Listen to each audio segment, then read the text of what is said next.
Hello students, chemistry गुरु AKY YouTube channel में आपका स्वागत है। मैं अवधेश कुमार यादव आज फिर से एक नई वीडियो लेकर उपस्थित हूँ। जी बिल्कुल, जो आज का टॉपिक हमारा है ऊर्ध्वपातन विधि। क्या है आज के टॉपिक में हम लोग पढ़ेंगे ऊर्ध्वपातन विधि। देखिए इसमें क्या होता है, इस तरीके से देखिए लिखा क्या गया है। इसका मूल सिद्धांत क्या होता है, दो पदार्थों के बीच एक पदार्थ ऊर्ध्वपातित हो जाता है।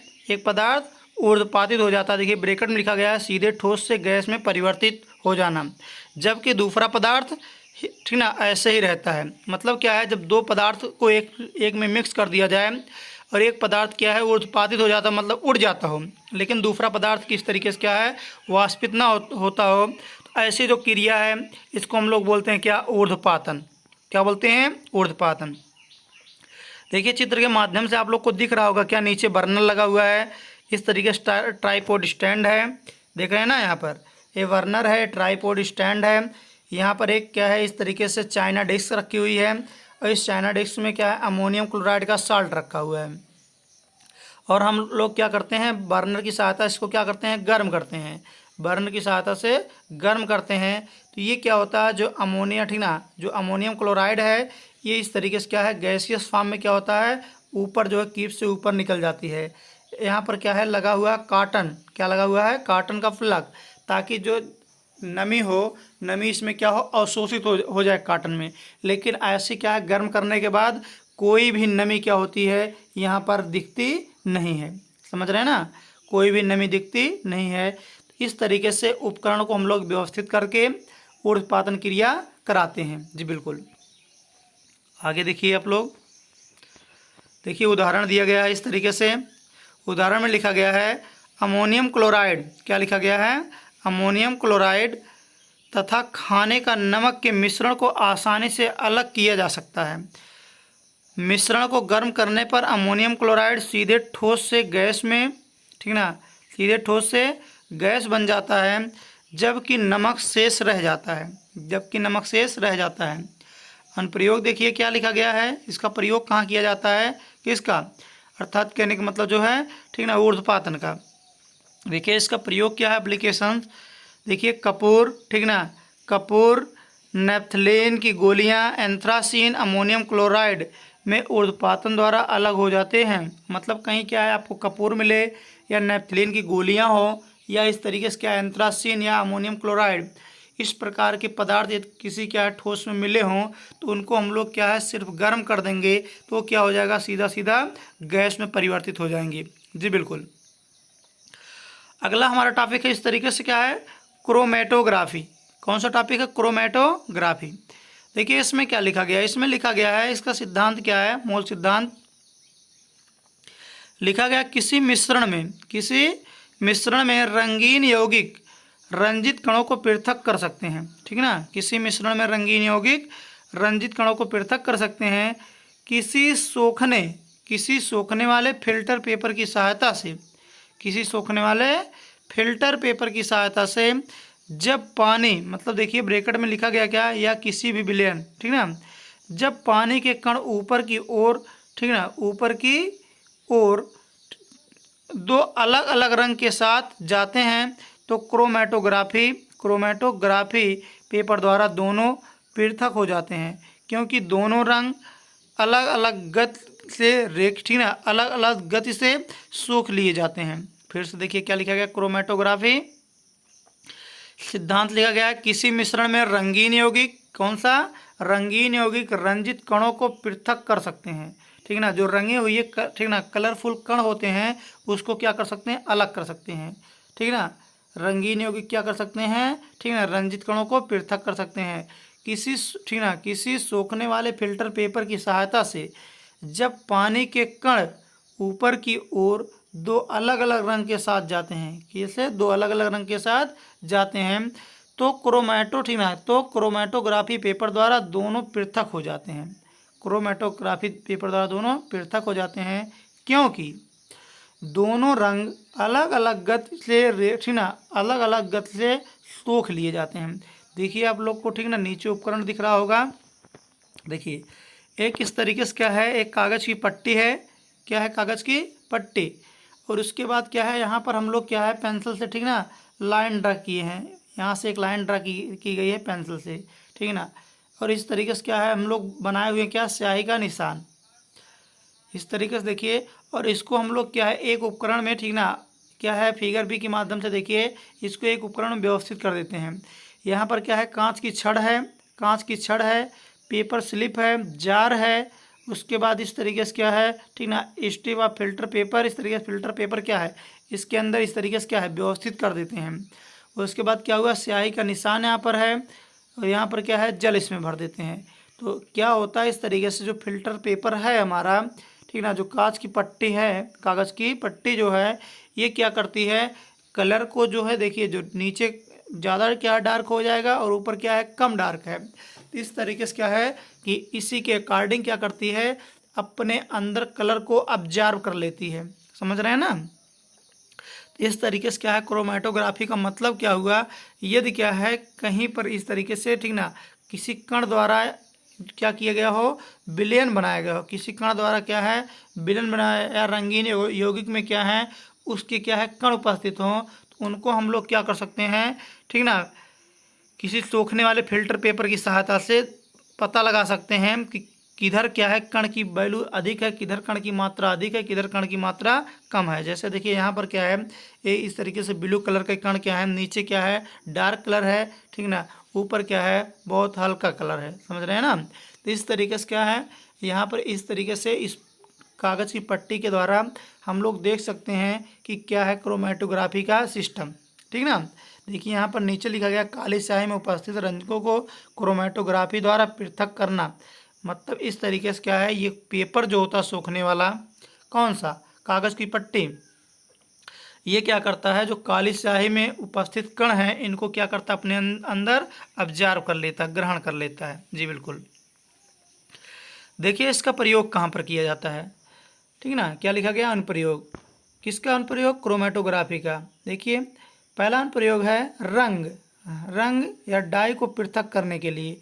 दूसरा क्या है, क्लोरोफिल से पिगमेंट पृथक करने के लिए। तीसरा है खून से ड्रग पृथक करने के लिए, खून से ड्रग पृथक करने के लिए। बात समझ रहे हैं ना। इनका प्रयोग इस तरीके से, जब खून में क्या होता है ड्रग की मात्रा मिली होती है तो उनको पृथक करने के लिए, या क्या है, ठीक ना, रंग को पृथक करने अलग अलग करने के लिए, या क्लोरोफिल से पिगमेंट, ठीक ना, पिगमेंट का मतलब जो पत्तियां क्या होती हैं हरे कलर की दिखती हैं, ठीक है, इनको पृथक करने के लिए हम लोग क्रोमेटोग्राफी का प्रयोग करते हैं। जी बिल्कुल। देखिए अगला टॉपिक क्या हमारा है, अगला टॉपिक है आसवन विधि। आसवन विधि, आसवन विधि किसे कहते हैं, तो यहाँ पर लिखा क्या गया है, लिखा गया है इस तरीके से, आपको दिख रहा होगा स्क्रीन पर। देखिए इसका मूल सिद्धांत, मूल सिद्धांत दिख रहा है कि दो संघटकों के बीच एक का क्वथनांक दूसरे से कम होता है। इस विधि में दो या दो से अधिक घुलनशील द्रवों को अलग अलग करने के लिए किया जाता है। अर्थात कहने का मतलब क्या, मूल सिद्धांत इसका ये हुआ कि जब दो, ठीक ना, दो क्या है लिक्विड एक में मिले हों, दो लिक्विड क्या हों एक में मिले हों, लेकिन उसके क्वथनांक क्या हों अलग अलग हों। ध्यान समझिएगा, जब दो क्या है इस तरीके से क्या है लिक्विड, ठीक ना, तरल एक में मिले हों और उनके क्वथनांक के बीच काफ़ी अंतर हो, तो उनको क्या है अलग अलग पृथक करने के लिए हम लोग क्या प्रयोग करते हैं इस तरीके से, ठीक ना, आसवन विधि। बात समझ रहे हैं ना हम लोग, ठीक ना। जो टॉपिक मूल टॉपिक है ये पढ़ रहे हैं मिश्रण, ठीक ना, से पदार्थों को पृथक करना। इसमें क्या है कई पॉइंट्स हम लोग पढ़ चुके हैं। देखिए 6वां पॉइंट है पृथक करने का। बात समझ रहे हैं ना। तो इस तरीके से क्या है यहाँ पर क्या है, दो लिक्विड एक में जब मिले रहे होंगे और उनके क्वथनांकों के बीच काफ़ी अंतर हो, क्या है क्वथनांकों के बीच काफ़ी अंतर हो, तो वहाँ पर हम लोग क्या कर सकते हैं, इस तरीके से आसवन विधि का प्रयोग करते हैं। जी बिल्कुल।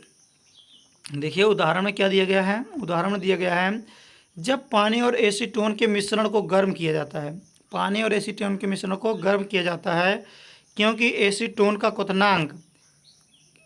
क्वथनांक कम होता है या गर्म होकर वाष्पित रूप से ट्यूब में चला जाता है, गर्म होकर वाष्पित रूप से ट्यूब में चला जाता है, जहाँ या फिर द्रव बन जाता है, जहाँ या फिर द्रव बन जाता है। इस प्रकार एसीटोन बीकर में एकत्र हो जाता है जबकि पानी फ्लक्स में ही रह जाता है। देखिए उपकरण के माध्यम से आप लोग देखिए, ध्यान से देखिए। कहने का मतलब क्या हुआ, यहाँ एक क्या है आपका आसवन फ्लास्क है, ठीक ना, इसको क्या बोलते हैं हम लोग, आसवन फ्लास्क। ये जो रखा हुआ है ये क्या होती है बोलते हैं, ठीक ना, वायर गेज मतलब लोहे की जाली, और नीचे यहाँ पर आपका क्या है बर्नर, ठीक ना। इस क्या है फ्लक्स में भरा क्या हुआ है, एसीटोन और जल का मिश्रण। क्या भरा हुआ है, एसीटोन और जल का मिश्रण। इसको हम लोग बर्नर की सहायता से क्या करते हैं, हीट करते हैं। और ऊपर क्या है इस तरीके से, ठीक ना, ये क्या है तापमापी मतलब थर्मामीटर लगा देते हैं। ऊपर क्या करते हैं, थर्मामीटर लगा देते हैं। और यहाँ क्या होता है इस तरीके से निकास नली एक जो व्यवस्थित करके एक क्या इस तरीके से बीकर में जो है व्यवस्थित कर देते हैं। और यहाँ एक क्या है जल संघनन मतलब क्या होता है, इधर से क्या है, ठीक ना, जल प्रवेश करते हैं ठंडा जल, और इधर से क्या होता है, ठीक ना, जो आउटसाइड होता है इधर से क्या होता है जल, गर्म जल क्या होता है निकल जाता है। क्यों, क्योंकि जब यहाँ से वाष्पित होता है, ठीक ना, एसीटोन, तो कहने का मतलब क्या होता है ये नली को क्या कर देता है, निकास नली को गर्म कर देता है, जिसके कारण क्या होता है इस नली को हम लोग ठंडा करके, ठीक ना, जो एसीटोन की वाष्प होती है उसको हम लोग क्या करते हैं, द्रवित करते हैं।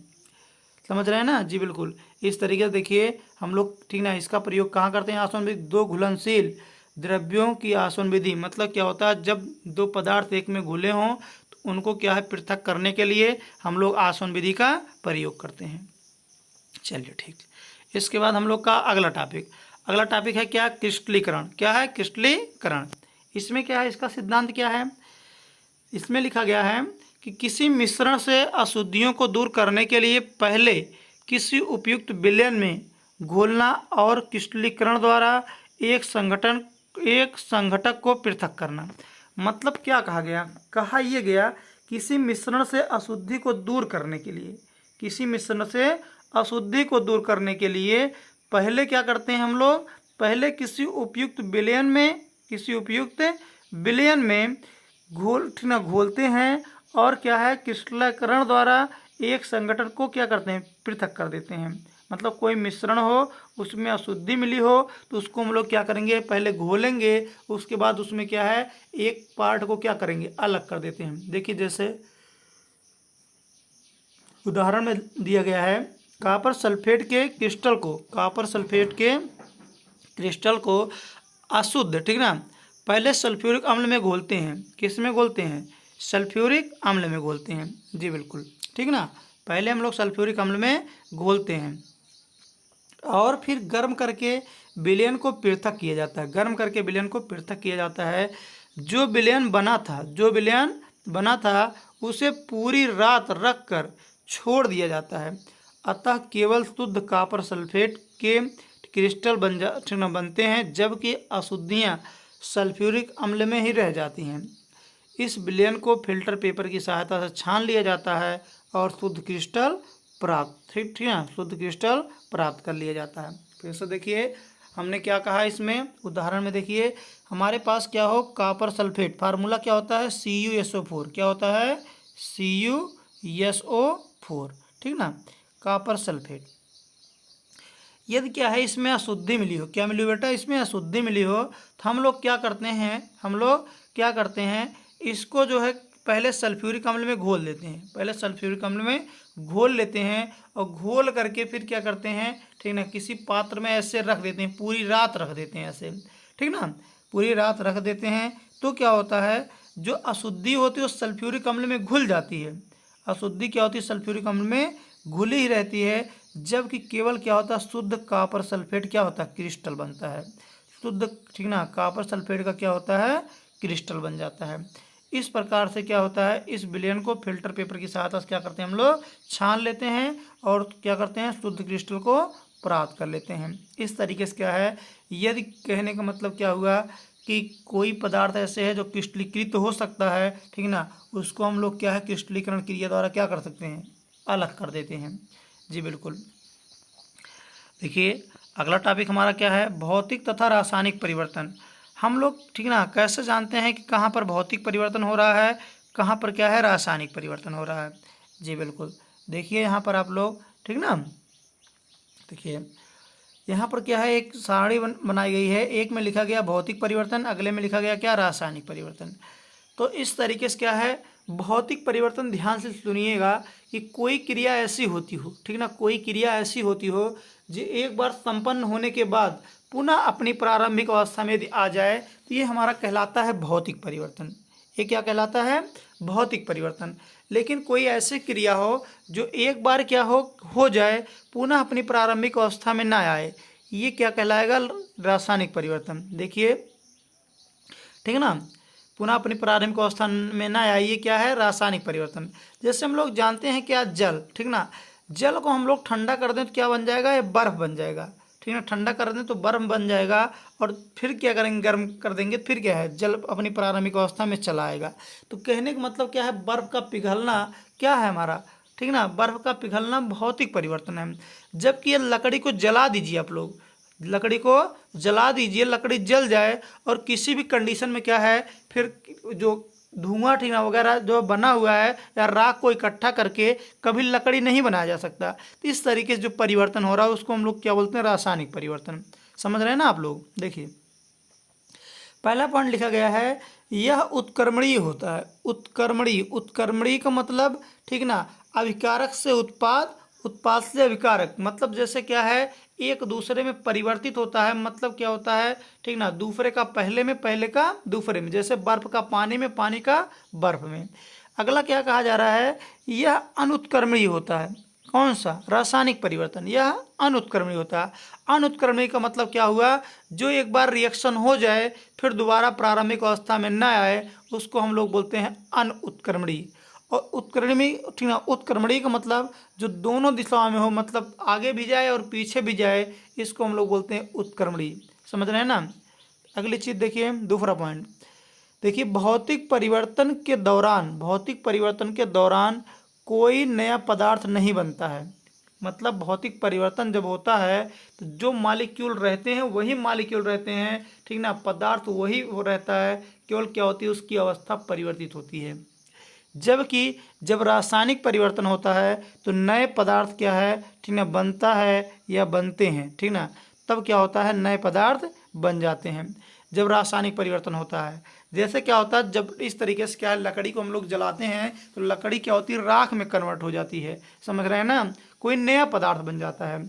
और कार्बन डाइऑक्साइड मतलब कोई नया पदार्थ बनता है। बर्ड कहने का मतलब क्या है, बर्फ को हम लोग क्या करते हैं, पिघलाते हैं, फिर भी क्या होता है, जल के मॉलिक्यूल H2O ही रहते हैं।